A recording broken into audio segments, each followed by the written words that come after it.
Hello friends, welcome back to my channel. तो आज हम यहाँ पे बात करने वाले हैं कुछ इंपॉर्टेंट अपडेट के बारे में। तो यहाँ पे अभी तक आप लोगों को एक बात पता चल चुका होगा कि यहाँ पे जो जनरल इलेक्ट्रिक के F404 इंजन्स हैं उनकी जो डील है वो यहाँ पे साइन हो चुकी है, जहाँ पे 99 जो इंजन्स हैं वो यहाँ पे जनरल इलेक्ट्रिक से प्रोक्योर किए जाएंगे। ये जो इंजन्स हैं ये तेजस मार्क 1A के लिए प्रोक्योर किए जा रहे हैं। तो यहाँ पे आप ये बात समझ सकते हो, ये जो इंजन्स हैं इनकी लाइफ आवर किसी रशियन इंजन से दुगनी है। साथ ही साथ ये मेंटेनेंस फ्रेंडली भी हैं, रिलायबल हैं। साथ ही साथ आपको एयरक्राफ्ट में किसी भी तरीके की जो थ्रस्ट है उसकी कमी नहीं होगी। तो यहाँ पे जो इंजन्स हैं ये धीरे धीरे डिलीवर किए जाएंगे, जिनकी जो पूरी डिलीवरी टाइम है वो 2029 तक कंप्लीट हो जाएगी। और तब तक हमारे जो तेजस मार्क 1A है उनकी भी जो डिलीवरी है वो यहाँ पे कंप्लीट हो जाएगी। दूसरी जो अपडेट है वो यहाँ पे तेजस मार्क 2 की तरफ से आ रही है। तो तेजस मार्क 2 में आप सभी लोगों को पता होगा F414IN S6 इंजन लगाए जाने हैं, जो ज़्यादा थ्रस्ट देने में सक्षम है और बेटर है, ज़्यादा लाइफ आवर्स है और रिलायबिलिटी जो है वो और भी अच्छी है। और इसके अलावा जो मेंटेनेंस है वो भी अच्छा है। तो यहाँ पे कुछ लोगों का क्वेश्चन था कि जो मेंटेनेंस है, सर्विसिंग में अगर हमारे ऊपर सैंक्शंस लगते हैं तो ये सारी चीज़ में कमी आ सकती है। लेकिन इन सभी चीज़ों को इससे बाईपास किया जा सकता है जब ये जो इंजन्स हैं वो अब अपने देश में ही मैन्युफैक्चर कर रहे हो, यानी कि जो असेंबली है अगर वो भी करते हो तो यहाँ पे जो मैन्युफैक्चरिंग है, सर्विसिंग है, इसमें किसी यूएस की हेल्प की ज़रूरत नहीं पड़ेगी। तो यहाँ पे यही चीज़ होने जा रही है। तो तेजस मार्क 2 में जो इंजन्स लगाए जाएंगे वो इंडिया में ही असेंबल किए जाएंगे।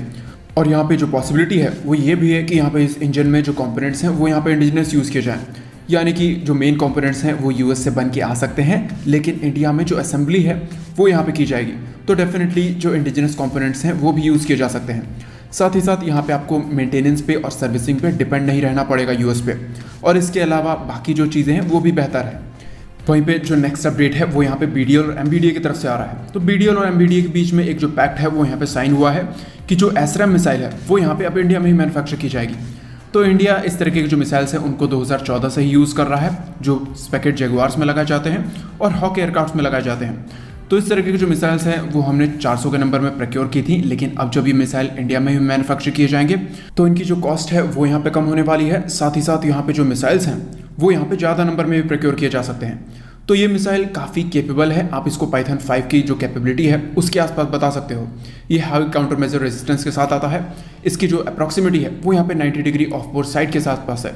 लॉक ऑन की कैपेबिलिटी है, लॉक ऑन आफ्टर लॉन्च और लॉक ऑन बिफोर लॉन्च की कैपेबिलिटी देता है।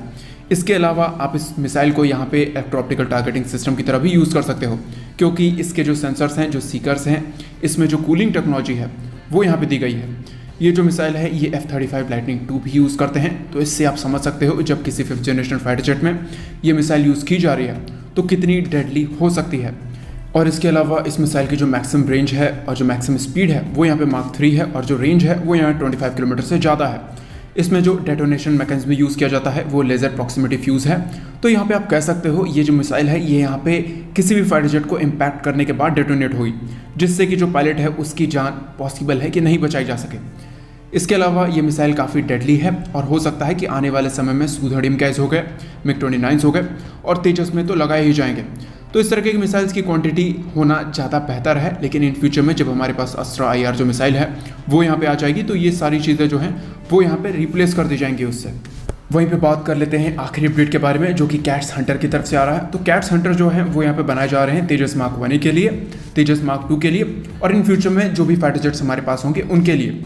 तो ये जो मिसाइल होगी ये यहाँ पे first autonomous high precision air to air cruise missile होने वाली है। तो ये जो मिसाइल है ये यहाँ पे न्यू स्पेस और HAL की तरफ से बनाई जा रही है। तो इसके इंजन पे जो काम है वो ऑलरेडी शुरू कर दिया गया है। तो यहाँ पे जो इंजन लगेगा वो 3.2 किलोमीटर का जो थ्रस्ट है वो देने में सक्षम होगा और जो यहाँ पे स्पीड मिलेगी वो यहाँ पे 0.85 मैक के आसपास मिलेगी, यानी कि आप इसको 1 मैक के आसपास भी मान सकते हो। तो यहाँ पे जो ये रेंज है वो यहाँ पे कवर करेगा 300 किलोमीटर्स के आसपास। तो यहाँ पे आप समझ सकते हो कि आप डीप जो पेनिट्रेशन है एनिमी टेरिटरी में वो इससे आप इजीली कर सकते हो। साथ ही साथ एनिमी के एयरफील्ड्स हो गए, एयर डिफेंस सिस्टम्स हो गए या फिर बंकर्स हो गए, इनको ईजिली इससे न्यूट्रलाइज किया जा सकता है। इसके अलावा जो कैट्स वॉरियर हैं उन पे भी काम किया जा रहा है, यानी कि उसके जो छोटे मॉडल्स हैं, यानी कि जो फ्लाइंग मॉडल्स हैं उनको बनाया जा रहा है और पॉसिबल है कि हो सकता है अगले साल तक इसकी जो टेस्टिंग है वो यहाँ पे शुरू हो जाएगी। तो जो कैट्स प्रोग्राम है उनके इन्फिनिटी पे भी काम स्टार्ट हो चुका है, कैट्स वॉरियर पे भी स्टार्ट हो चुका है और कैट्स हंटर पे भी स्टार्ट हो चुका है और पॉसिबल है कि स्वॉर्म ड्रोन्स पे भी स्टार्ट हो चुका होगा, लेकिन इसके बारे में जो कन्फर्मेशन है वो यहाँ पे अभी तक निकल के नहीं आई है। तो आपका क्या कहना है इन सभी चीज़ों के बारे में कमेंट करके ज़रूर बताएं। आज के वीडियो के लिए इतना ही। चैनल को सब्सक्राइब करें, वीडियो को लाइक करें। जय हिंद।